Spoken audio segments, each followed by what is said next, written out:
হ্যাঁ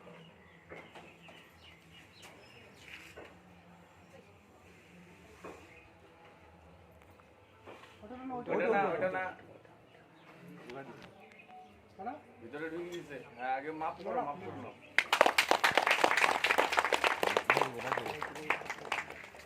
আর কি উপরে ওঠো? ওইটা ওই মাথাটা তাই না একটু মাথাটা উঠাই দিতা। ছাড়া দাও বাজে গেছে ঠিক করে দে ছাড়া বাজে গেছে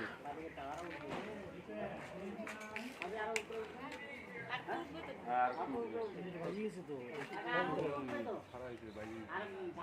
দেখো বাইরে গেছে না তো খুলতে হবে না। ওই পাশে দাও পাইপের পিছন দিয়ে নাও পাইপের পিছন দিয়ে নাও পাইপের পিছন দিয়ে নাও ফুটটা সোজা লাগে।